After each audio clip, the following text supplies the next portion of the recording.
श्री महाकाल रक्षास्तोत्रम्। दृष्ट्वा देवं महाकालं कालिकांगं महाप्रभुं भार्गवः पतितो भूमौ दण्डवत्सुरपूजिते। भार्गव उवाच कलयन्तकालाग्निसमानभासं चतुर्भुजं कालिकयोपजुष्टं कपलखट्वाङ्गवराभयाढ्यकरं महाकालमनन्तमीडे। नमः परमरूपाय परामलस्वरूपिणे नियतिप्राप्तदेहाय तत्त्वरूपाय ते नमः। नमः परमरूपाय परमार्थैकरूपिणे वियन्मायास्वरूपाय भैरवाय नमोऽस्तु ते। नमः परमेशाय परतत्त्वार्थदर्शिने वियन्मायाद्यधीशाय धीविचित्राय सम्भवे। त्रिलोकेशाय गूढाय सूक्ष्माय व्यक्तरूपिणे पराकाष्ठादिरूपाय पराय सम्भवे नमः। नमः कालिकाङ्काय कालाञ्जननिभायते जगत्संहारकर्त्रे च महाकालाय ते नमः। नमः उग्राय देवाय भीमाय भयदायिने महाभयविनाशाय सृष्टिसंहारकारिणे। नमः परापरानन्द स्वरूपाय महात्मने परप्रकाशरूपाय प्रकाशानां प्रकाशिने। नमो ध्यानगम्याय योगिहृत्पद्मवासिने वेदतन्त्रार्थगम्याय वेदतन्त्रार्थदर्शिने। वेदागमपरामर्श परमानन्ददायिने तन्त्रवेदान्तवेद्याय सम्भवे विभवे नमः।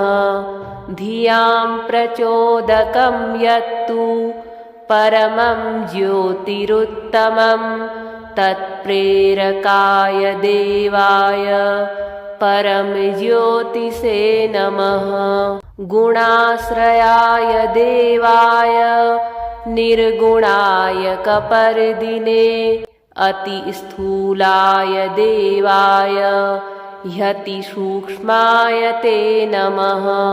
त्रिगुणाय त्र्यधीशाय शक्तित्रितयशालिने नमस्त्रिज्योतिषे तुभ्यं त्र्यक्षाय च त्रिमूर्तये। दृष्ट्वा देवं महाकालं कालिकांगं महाप्रभुं भार्गवः पतितो भूमौ दण्डवत्सुरपूजिते। भार्गव उवाच कलयन्तकालाग्निसमानभासं चतुर्भुजं कालिकयोपजुष्टं कपलखट्वाङ्गवराभयाढ्यकरं महाकालमनन्तमीडे। नमः परमरूपाय परामलस्वरूपिणे नियतिप्राप्तदेहाय तत्त्वरूपाय ते नमः। नमः परमरूपाय परमार्थैकरूपिणे वियन्मायास्वरूपाय भैरवाय नमोऽस्तु ते। नमः परमेशाय परतत्त्वार्थदर्शिने वियन्मायाद्यधीशाय धीविचित्राय सम्भवे। त्रिलोकेशाय गूढाय सूक्ष्माया व्यक्तरूपिणे पराकाष्ठादिरूपाय पराय संभवे नमः। नमः कालिकाङ्काय कालाञ्जननिभायते जगत्संहारकर्त्रे च महाकालाय ते नमः। नमः उग्राय देवाय भीमाय भयदायिने महाभयविनाशाय सृष्टिसंहारकारिणे। नमः परापरानन्द स्वरूपाय महात्मने परप्रकाशरूपाय प्रकाशानां प्रकाशिने। नमो ध्यानगम्याय योगिहृत्पद्मवासिने वेदतन्त्रार्थगम्याय वेदतन्त्रार्थदर्शिने। वेदागमपरामर्श परमानन्ददायिने तन्त्रवेदान्तवेद्याय संभवे विभवे नमः।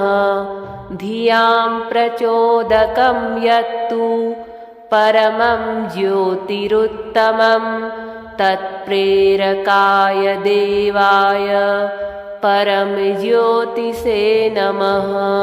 गुणाश्रयाय देवाय निर्गुणाय कपर्दिने अतिस्थूलाय देवाय ह्यतिसूक्ष्माय ते नमः।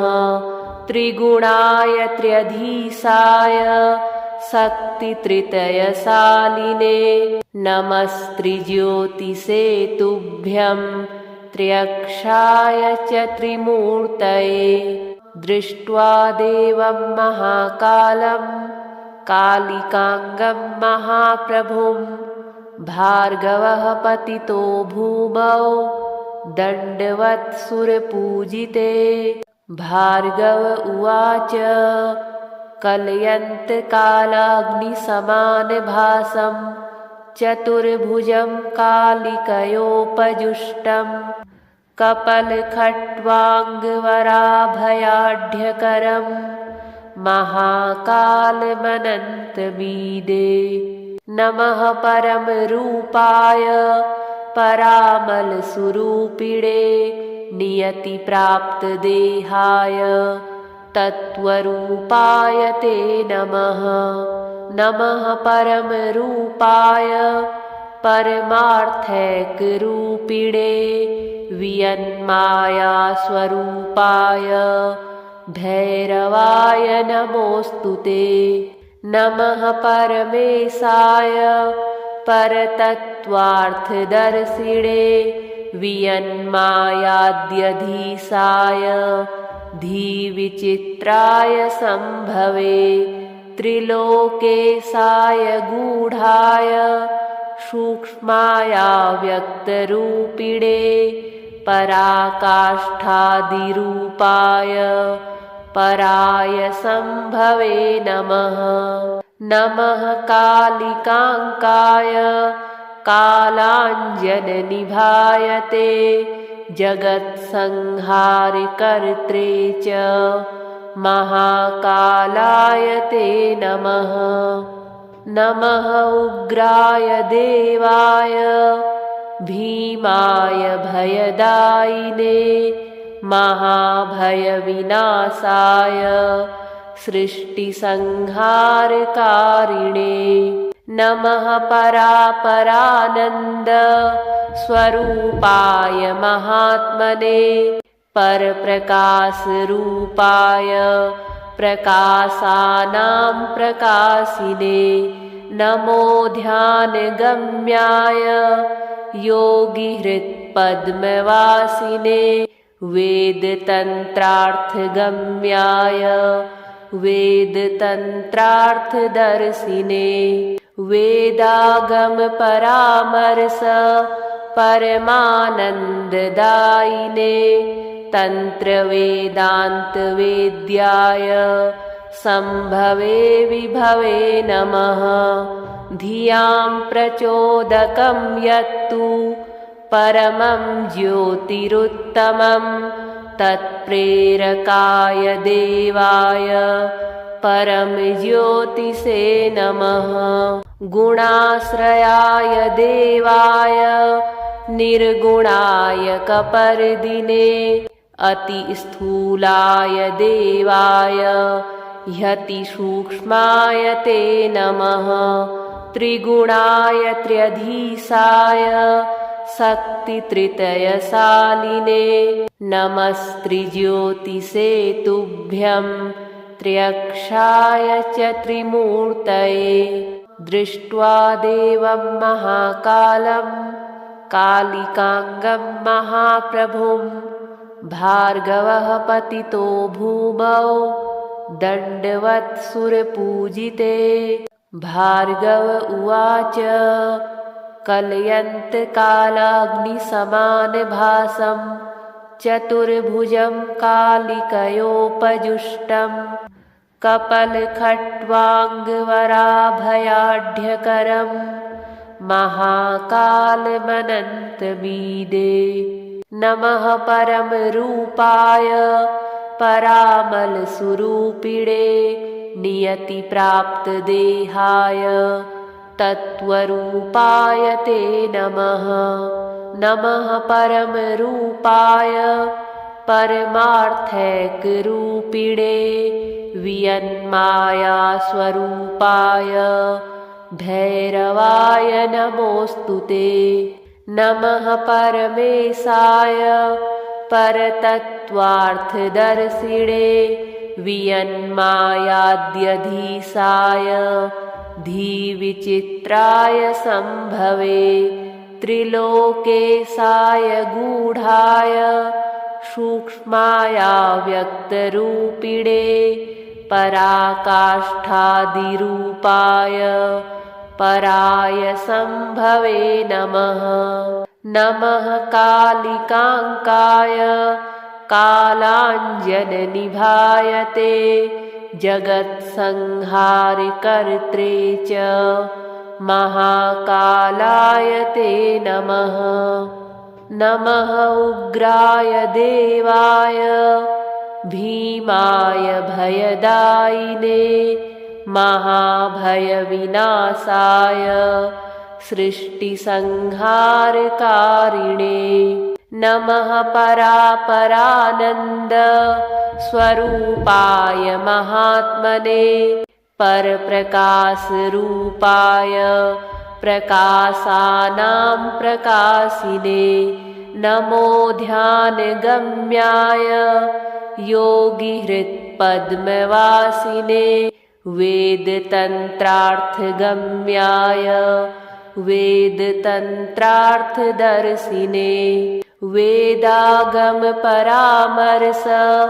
परमानन्ददायिने तन्त्रवेदान्तवेद्याय सम्भवे विभवे नमः। धियां प्रचोदकं यत्तु परमं ज्योतिरुत्तमं तत्प्रेरकाय देवाय परमज्योतिषे नमः। गुणाश्रयाय देवाय निर्गुणाय कपर्दिने अतिस्थूलाय देवाय ह्यतिसूक्ष्माय ते नमः। त्रिगुणाय त्र्यधीशाय शक्तित्रितयशालिने नमस्त्रिज्योतिषे तुभ्यं त्र्यक्षाय च त्रिमूर्तये। दृष्ट्वा देवं महाकालं कालिकांगं महाप्रभुं भार्गवः पतितो भूमौ दण्डवत्सुरपूजिते। भार्गव उवाच कलयन्तकालाग्निसमानभासं चतुर्भुजं कालिकयोपजुष्टं कपलखट्वाङ्गवराभयाढ्यकरं महाकालमनन्तमीडे नमः परमरूपाय परामलस्वरूपिणे नियतिप्राप्तदेहाय तत्त्वरूपाय ते नमः। नमः परमरूपाय परमार्थैकरूपिणे वियन्मायास्वरूपाय भैरवाय नमोऽस्तु ते। नमः परमेशाय परतत्त्वार्थदर्शिणे वियन्मायाद्यधीशाय धीविचित्राय सम्भवे त्रिलोकेशाय गूढाय सूक्ष्माया व्यक्तरूपिणे पराकाष्ठादिरूपाय पराय सम्भवे नमः। नमः कालिकाङ्काय कालाञ्जननिभायते जगत्संहारकर्त्रे च महाकालाय ते नमः। नमः उग्राय देवाय भीमाय भयदायिने महाभयविनाशाय सृष्टिसंहारकारिणे नमः परापरानन्द स्वरूपाय महात्मने परप्रकाशरूपाय प्रकाशानां प्रकाशिने नमो ध्यानगम्याय योगिहृत्पद्मवासिने वेदतन्त्रार्थगम्याय वेदतन्त्रार्थदर्शिने वेदागमपरामर्श परमानन्ददायिने तन्त्रवेदान्तवेद्याय सम्भवे विभवे नमः। धियां प्रचोदकं यत्तु परमं ज्योतिरुत्तमं तत्प्रेरकाय देवाय परमज्योतिषे नमः। गुणाश्रयाय देवाय निर्गुणाय कपर्दिने अतिस्थूलाय देवाय ह्यतिसूक्ष्माय ते नमः। त्रिगुणाय त्र्यधीशाय शक्तित्रितयशालिने नमस्त्रिज्योतिषे तुभ्यं त्र्यक्षाय च त्रिमूर्तये। दृष्ट्वा देवं महाकालं कालिकाङ्गं महाप्रभुं भार्गवः पतितो भूमौ दण्डवत्सुरपूजिते। भार्गव उवाच कलयन्तकालाग्निसमानभासं चतुर्भुजं कालिकयोपजुष्टं कपलखट्वाङ्गवराभयाढ्यकरं महाकालमनन्तमीडे नमः परमरूपाय परामलस्वरूपिणे नियतिप्राप्तदेहाय तत्त्वरूपाय ते नमः। नमः परमरूपाय परमार्थैकरूपिणे वियन्मायास्वरूपाय भैरवाय नमोऽस्तु ते। नमः परमेशाय परतत्त्वार्थदर्शिणे वियन्मायाद्यधीशाय धीविचित्राय सम्भवे त्रिलोकेशाय गूढाय सूक्ष्माया व्यक्तरूपिणे पराकाष्ठादिरूपाय पराय सम्भवे नमः। नमः कालिकाङ्काय कालाञ्जननिभायते जगत्संहारकर्त्रे च महाकालाय ते नमः। नमः उग्राय देवाय भीमाय भयदायिने महाभयविनाशाय सृष्टिसंहारकारिणे नमः परापरानन्द स्वरूपाय महात्मने परप्रकाशरूपाय प्रकाशानां प्रकाशिने नमो ध्यानगम्याय योगिहृत्पद्मवासिने वेदतन्त्रार्थगम्याय वेदतन्त्रार्थदर्शिने वेदागमपरामर्श परमानन्ददायिने तन्त्रवेदान्तवेद्याय सम्भवे विभवे नमः धियां प्रचोदकं यत्तु परमं ज्योतिरुत्तमं तत्प्रेरकाय देवाय परमज्योतिषे नमः गुणाश्रयाय देवाय निर्गुणाय कपर्दिने अतिस्थूलाय देवाय ह्यतिसूक्ष्माय ते नमः त्रिगुणाय त्र्यधीशाय शक्तित्रितयशालिने नमस्त्रिज्योतिषे तुभ्यं त्र्यक्षाय च त्रिमूर्तये दृष्ट्वा देवं महाकालं कालिकांगं महाप्रभुं भार्गवः पतितो भूमौ दण्डवत्सुरपूजिते भार्गव उवाच कलयन्तकालाग्निसमानभासं चतुर्भुजं कालिकयोपजुष्टं कपलखट्वाङ्गवराभयाढ्यकरं महाकालमनन्तमीडे नमः परमरूपाय परामलस्वरूपिणे नियतिप्राप्तदेहाय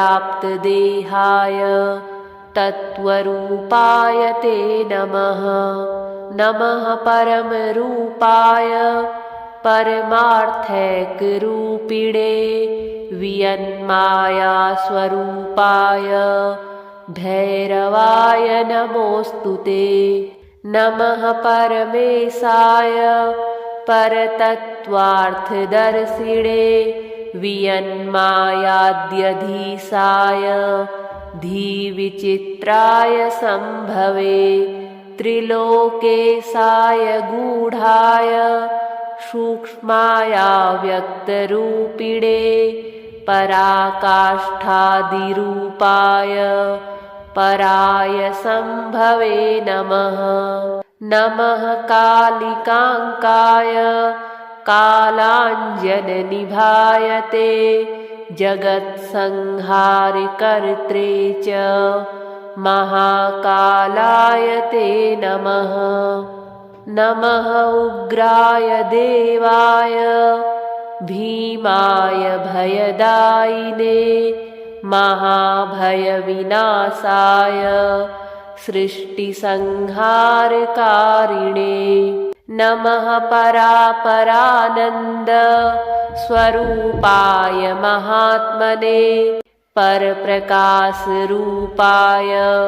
प्रकाशानां प्रकाशिने नमो ध्यानगम्याय योगिहृत्पद्मवासिने वेदतन्त्रार्थगम्याय वेदतन्त्रार्थदर्शिने वेदागमपरामर्श परमानन्ददायिने तन्त्रवेदान्तवेद्याय सम्भवे विभवे नमः धियां प्रचोदकं यत्तु परमं ज्योतिरुत्तमं तत्प्रेरकाय देवाय परमज्योतिषे नमः गुणाश्रयाय देवाय निर्गुणाय कपर्दिने अतिस्थूलाय देवाय ह्यतिसूक्ष्माय ते नमः त्रिगुणाय त्र्यधीशाय शक्तित्रितयशालिने नमस्त्रिज्योतिषे तुभ्यं त्र्यक्षाय च त्रिमूर्तये दृष्ट्वा देवं महाकालं कालिकांगं महाप्रभुं भार्गवः पतितो भूमौ दण्डवत्सुरपूजिते भार्गव उवाच कलयन्तकालाग्निसमानभासं चतुर्भुजं कालिकयोपजुष्टं कपलखट्वाङ्गवराभयाढ्यकरं महाकालमनन्तमीडे नमः परमरूपाय परामलस्वरूपिणे नियतिप्राप्तदेहाय तत्त्वरूपाय ते नमः नमः परमरूपाय परमार्थैकरूपिणे वियन्मायास्वरूपाय भैरवाय नमोऽस्तु ते नमः परमेशाय परतत्त्वार्थदर्शिणे वियन्मायाद्यधीशाय धीविचित्राय सम्भवे त्रिलोकेशाय गूढाय सूक्ष्माया व्यक्तरूपिणे पराकाष्ठादिरूपाय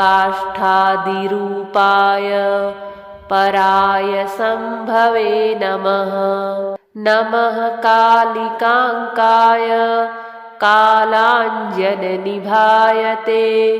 जगत्संहारकर्त्रे च महाकालाय ते नमः नमः उग्राय देवाय भीमाय भयदायिने महाभयविनाशाय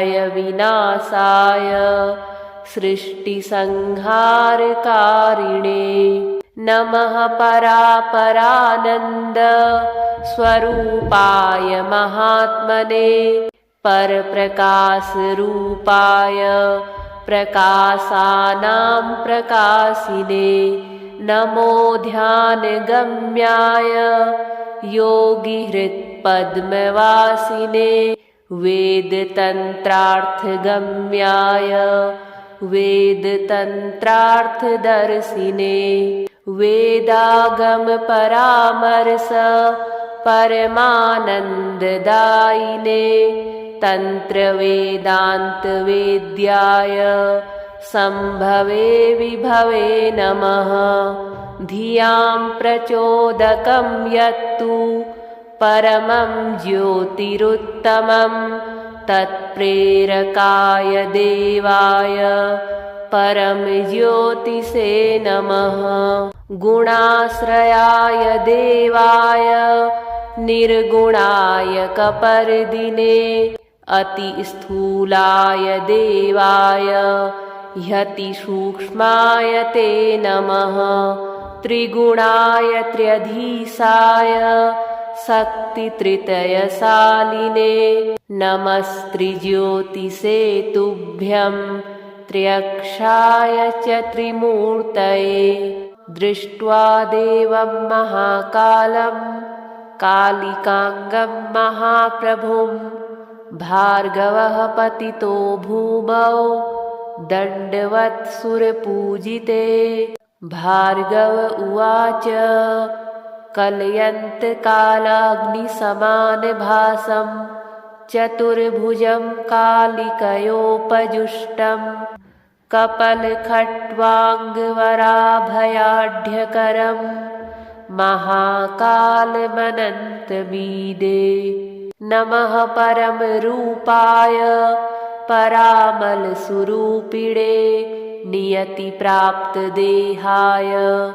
तत्त्वरूपाय ते नमः नमः परमरूपाय परमार्थैकरूपिणे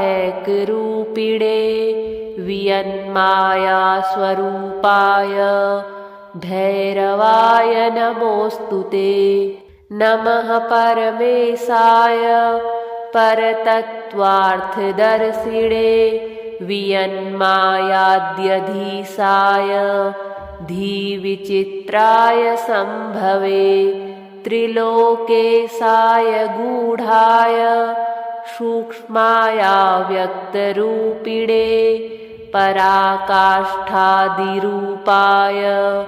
पराय सम्भवे नमः। नमः कालिकाङ्काय कालाञ्जननिभायते जगत्संहारकर्त्रे च महाकालाय ते नमः। नमः उग्राय देवाय भीमाय भयदायिने महाभयविनाशाय सृष्टिसंहारकारिणे नमः परापरानन्द स्वरूपाय महात्मने परप्रकाशरूपाय प्रकाशानां प्रकाशिने नमो ध्यानगम्याय योगिहृत्पद्मवासिने वेदतन्त्रार्थगम्याय वेदतन्त्रार्थदर्शिने वेदागमपरामर्श परमानन्ददायिने तन्त्रवेदान्तवेद्याय सम्भवे विभवे नमः। धियां प्रचोदकं यत्तु परमं ज्योतिरुत्तमं तत्प्रेरकाय देवाय परमज्योतिषे नमः। गुणाश्रयाय देवाय निर्गुणाय कपर्दिने अतिस्थूलाय देवाय ह्यतिसूक्ष्माय ते नमः। त्रिगुणाय त्र्यधीशाय शक्तित्रितयशालिने नमस्त्रिज्योतिषे तुभ्यं त्र्यक्षाय च त्रिमूर्तये। दृष्ट्वा देवं महाकालं कालिकाङ्गं महाप्रभुं भार्गवः पतितो भूमौ दण्डवत्सुरपूजिते। भार्गव उवाच कलयन्तकालाग्निसमानभासं चतुर्भुजं कालिकयोपजुष्टं कपलखट्वाङ्गवराभयाढ्यकरं महाकालमनन्तमीडे।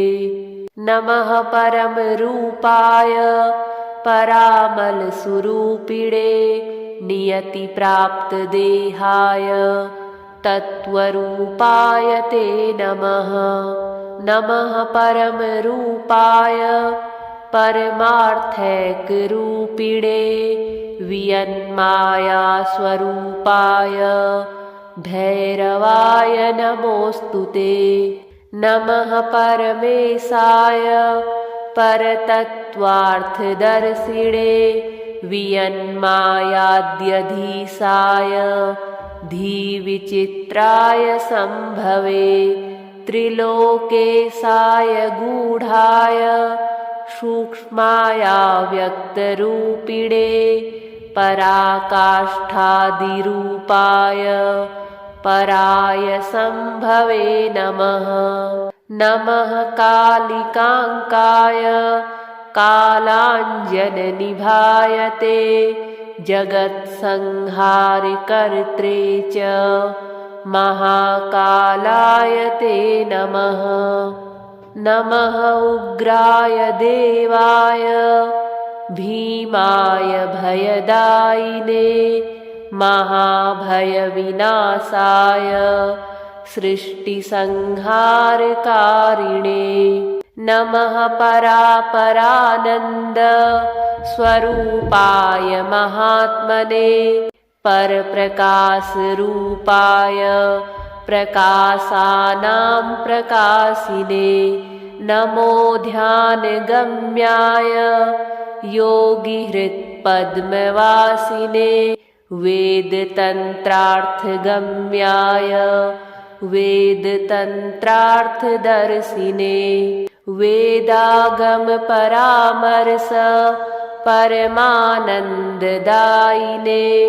तन्त्रवेदान्तवेद्याय सम्भवे विभवे नमः।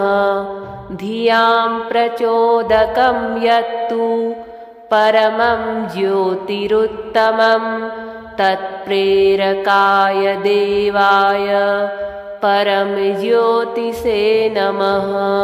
गुणाश्रयाय देवाय निर्गुणाय कपर्दिने अतिस्थूलाय देवाय ह्यतिसूक्ष्माय ते नमः। त्रिगुणाय त्र्यधीशाय शक्तित्रितयशालिने नमस्त्रिज्योतिषे तुभ्यं त्र्यक्षाय च त्रिमूर्तये। दृष्ट्वा देवं महाकालं कालिकांगं महाप्रभुं भार्गवः पतितो भूमौ दण्डवत्सुरपूजिते।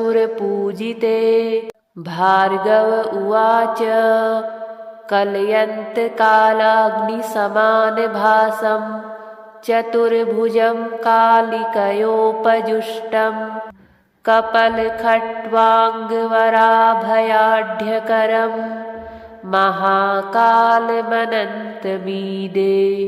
नमः परमरूपाय परामलस्वरूपिणे नियतिप्राप्तदेहाय